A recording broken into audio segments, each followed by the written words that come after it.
ഒരു ഹൈസ്കൂളിന്റെ വെറുമൊരു മാസത്തെ റിപ്പോർട്ടെടുത്താൽ അതിൽ നിന്ന് ഒരു നാടിന്റെ മൊത്തം സ്പന്ദനം മനസ്സിലാക്കാൻ പറ്റുമോ?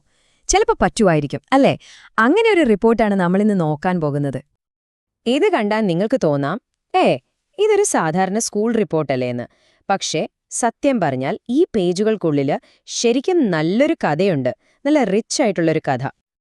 അപ്പൊ നമ്മുടെ മുന്നിലുള്ള ചോദ്യം ഇതാണ്: ഇങ്ങനെ ഒരു ഡോക്യുമെന്റിന് ഒരു സമൂഹത്തിന്റെ ഹൃദയത്തെപ്പറ്റി എന്ത് പറയാൻ പറ്റും?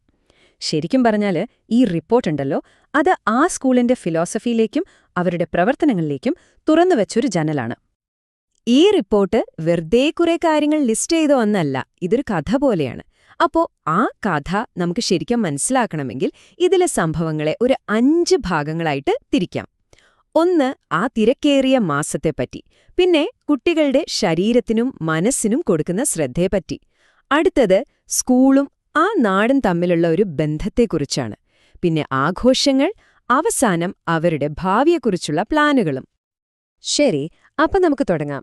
ഈ റിപ്പോർട്ട് നോക്കുമ്പോൾ ആദ്യം തന്നെ നമ്മളെ അത്ഭുതപ്പെടുത്തുന്നൊരു കാര്യമുണ്ട്. ഓഗസ്റ്റ് മാസം. എന്തൊരു തിരക്കായിരുന്നു അവിടെ! വെറും 31 ദിവസം കൊണ്ട് പഠിത്തം, ആരോഗ്യം, സോഷ്യൽ ആക്ടിവിറ്റീസ്, ആഘോഷങ്ങൾ എല്ലാം ഒരുമിച്ച് കൊണ്ടുപോയി. അപ്പോ ഈ എല്ലാ പരിപാടികളുടെയും സെൻട്രൽ ആരാ? അത് ചോദിക്കാനുണ്ടോ? കുട്ടികൾ തന്നെ. അവരുടെ ശരീരത്തിനും മനസ്സിനും ഒരുപോലെ പ്രാധാന്യം കൊടുക്കുന്നിടത്താണ് ഈ സ്കൂളിന്റെ കഥ തുടങ്ങുന്നത്. ഇപ്പോ ഒരു ഉദാഹരണം പറയാം. ഡെയിലി ഡോസ് എന്ന് പറയുന്ന ഈ പ്രോഗ്രാം. സംഭവം സിമ്പിളാണ്, പക്ഷേ ഭയങ്കര എഫക്റ്റീവാണ് കേട്ടോ. ഓരോ ദിവസവും ഒരു പുതിയ സയൻസ് ഫാക്ട്. ഇത് കുട്ടികൾക്ക് അറിവിനോടുള്ളൊരു ഇഷ്ടം എപ്പോഴും നിലനിർത്താൻ സഹായിക്കുന്നു. അറിവിന്റെ ഒരു ഡോസ് കിട്ടിയല്ലോ. ഇനി നോക്കൂ, ശരീരത്തിനു വേണ്ടിയുള്ളൊരു കരുതൽ. കർക്കിടക കഞ്ഞി കൊടുക്കുന്നത് കണ്ടില്ലേ? നമ്മുടെ പഴയ രീതികളൊന്നും വിടാതെ കുട്ടികളുടെ ആരോഗ്യത്തിൽ ശ്രദ്ധിക്കുന്നു. ഇതാണ് അവരുടെ ഒരു ഹോളിസ്റ്റിക് അപ്രോച്ച് എന്ന് പറയുന്നത്. അതുമാത്രമല്ല, വേറൊരു കാര്യമുണ്ട്. പഠിക്കാൻ കുറച്ചു പുറകോട്ടുള്ള കുട്ടികളുണ്ടാവുമല്ലോ, അവർക്ക് വേണ്ടി ഒരു അഡോപ്ഷൻ ആൻഡ് മെന്ററിംഗ് പ്രോഗ്രാം. അപ്പോൾ അവർക്ക് പേഴ്സണൽ സപ്പോർട്ടും കിട്ടും, ഒരു ഇമോഷണൽ സപ്പോർട്ടും കിട്ടും. ഇത് വേറൊരു ലെവലാണ്. അപ്പോൾ കുട്ടികളുടെ കാര്യത്തിൽ ഇത്രയൊക്കെ ശ്രദ്ധിക്കുന്നുണ്ട്. പക്ഷേ അതിനേക്കാളൊക്കെ പ്രധാനപ്പെട്ട ഒരു കാര്യമുണ്ട്. ഈ സ്കൂള് അതിന്റെ മതിലിനു പുറത്തുള്ള സമൂഹവുമായിട്ട് എത്രമാത്രം കണക്റ്റഡാണ് എന്നുള്ളതാണ്. ഇത് വെറുമൊരു സ്കൂളല്ല, ആ നാടിന്റെ ഒരു ഹൃദയം പോലെയാണ് പ്രവർത്തിക്കുന്നത്.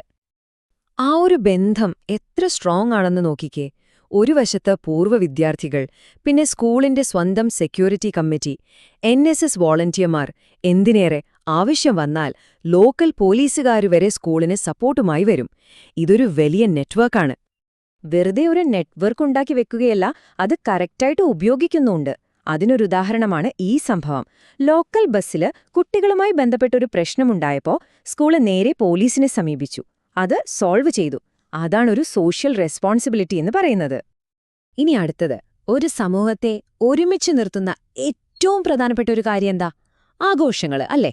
അപ്പോ ദാരുൽ ഹിദായയിലെ കൾച്ചറൽ, നാഷണൽ ആഘോഷങ്ങളൊക്കെ എങ്ങനെയാണ് നടക്കുന്നതെന്നും അത് കുട്ടികളിൽ ഒരു യൂണിറ്റി ഫീലിംഗ് ഉണ്ടാക്കുന്നതെന്നും നമുക്ക് നോക്കാം.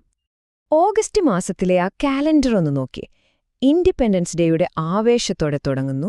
പിന്നെ ഓണാഘോഷത്തിന്റെ കളറാണ്. അത് കഴിഞ്ഞ് NSS വോളണ്ടിയർ ഡേ. അങ്ങനെ പരിപാടികളുടെ ഒരു നിര തന്നെയുണ്ട്. ഇതിലോരോന്നും ആ സ്കൂളിന്റെ ഒരുമയുടെയും കൾച്ചറിന്റെയും ഒക്കെ ഒരു അടയാളമാണ്. അപ്പോ ഇത്രയൊക്കെ പ്രവർത്തനങ്ങൾ നടക്കണമെങ്കിൽ നല്ലൊരു ഇൻഫ്രാസ്ട്രക്ചർ വേണ്ടേ? ഉറച്ചൊരു അടിത്തറ വേണം. അപ്പം നമ്മുടെ അവസാനത്തെ ഭാഗത്തേക്ക് വരാം. ഈ സ്കൂൾ അതിന്റെ ഫിസിക്കൽ സൗകര്യങ്ങളൊക്കെ മെച്ചപ്പെടുത്തിക്കൊണ്ട് ഭാവിക്കു വേണ്ടി എങ്ങനെയാണ് തയ്യാറെടുക്കുന്നതെന്ന് നോക്കാം. ഓഗസ്റ്റ് മാസത്തിൽ തന്നെ അവർ നടത്തിയ ഈ മാറ്റങ്ങൾ നോക്കൂ. ഒരു പുതിയ ഗേറ്റ്, പിന്നെ പുതിയൊരു ടോയ്ലറ്റ് കോംപ്ലക്സ്.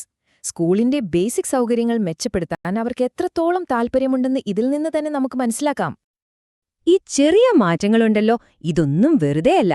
ഇതിനെയൊക്കെ സ്കൂളിന്റെ വലിയ വലിയ സ്വപ്നങ്ങളുമായിട്ടാണ് റിപ്പോർട്ടിൽ കണക്ട് ചെയ്യുന്നത്. പേൾ പ്ലാൻ, വിഷൻ 2030 എന്നൊക്കെ കേൾക്കുമ്പോൾ തന്നെ അറിയാലോ അവരുടെ ആ ഒരു ലോങ് ടേം വിഷൻ.